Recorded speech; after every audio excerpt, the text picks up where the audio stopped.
Andito nga pala kami ngayon sa Kubo para magpahinga at magpalipas ng oras. At habang ginagawa namin yan, kasama ko ang aking pusa, inilabas ko siya kasi gusto na naman niyang gumala. Hello! Hello! Hi! Ano vlog ang sungit niya, hindi siya nangiti. Ngiti, ayaw nga daw siya. Ayaw nga Ano daw ka, ngiti-ngiti yan? Nung nakarang nakita niyo ako, di ba? Ang ngiti, vlog Vlog ba?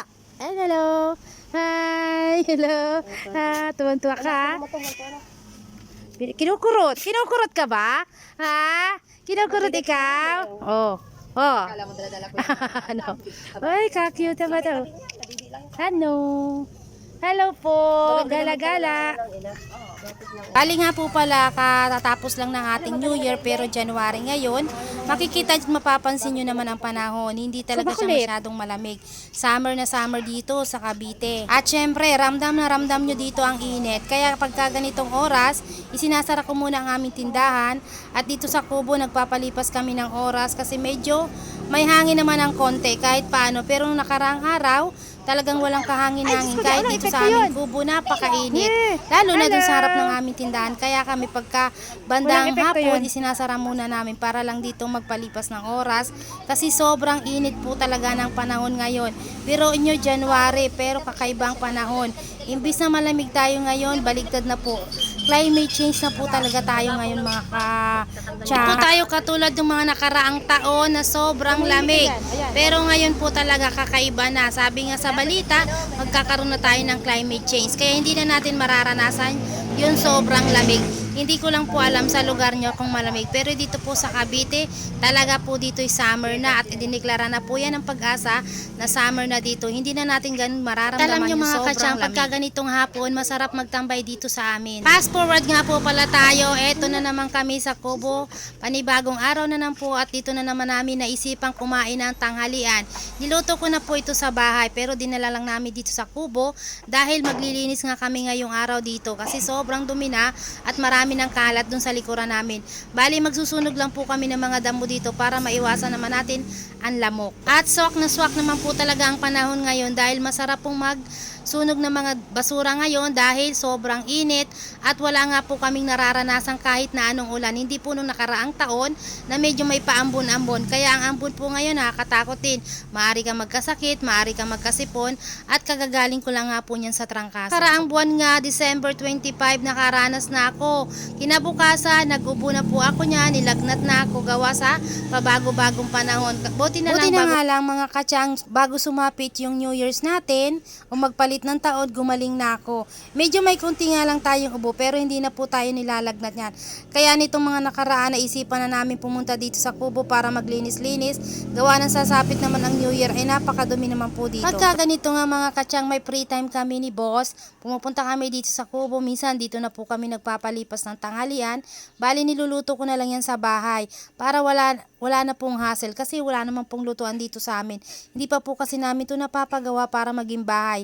Wala pa po kasi kaming budget ngayon. Ang kagandahan nga lang po talaga dito, pinagawa ko lang muna ang kubo para pagka ganitong tag-init o summer, meron kami mapagtatambayan o mapagpapalipasan ng oras.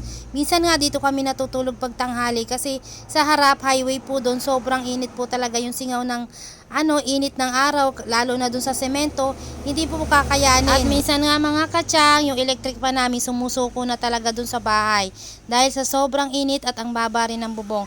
Pero dito napaka-presko po dito, kaya masarap po dito magbanding kaming dalawa. Minsan yung mga kapitbahay namin naiisipan na rin magtambay dito, kwentuhan lang, pamparipas oras.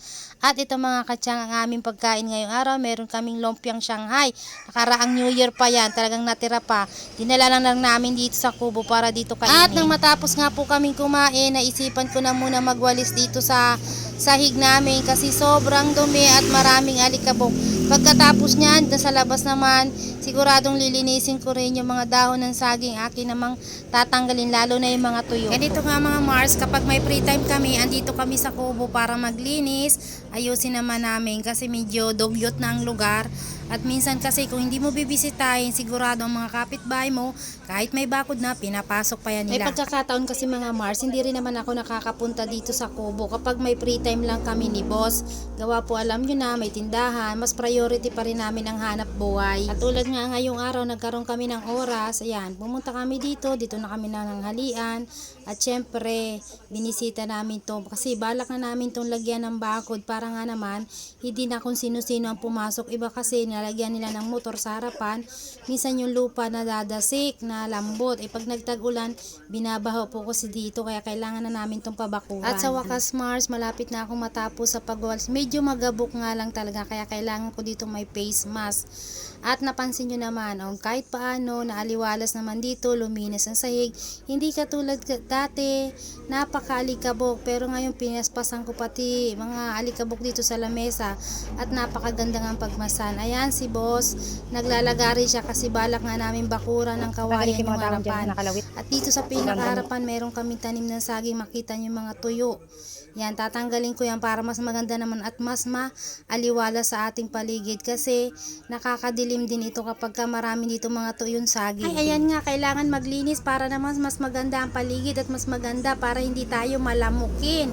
Kasi sobrang daming lamok dito at pag tapos ko yan, ilalagay ko sa isang lugar at kailangan natin sunugin para hindi lalo siyang dumami. Tanggal ng mga tuyong dahon ng saging kasi si boss may ginagawa, nilalagari niya yung magiging poste namin dito sa bakod sa harap ng kubo. Ako, pinagtatanggal ko lang naman ito mga tuyong dahon ng saging na lampas dito sa may bakura namin. Bali, ito yung sa katabi naming lupa. Nakalampas na kasi kaya tinanggal ko. At napansin nyo guys, kaganda ng paligid. Ayan, ang sarap ng hangin dyan. At ito yung mga tuyong dahon na pinagtanggalan ko. Hanggang dito na nga lang po pala ang aking video at maraming salamat po sa panonood. God bless.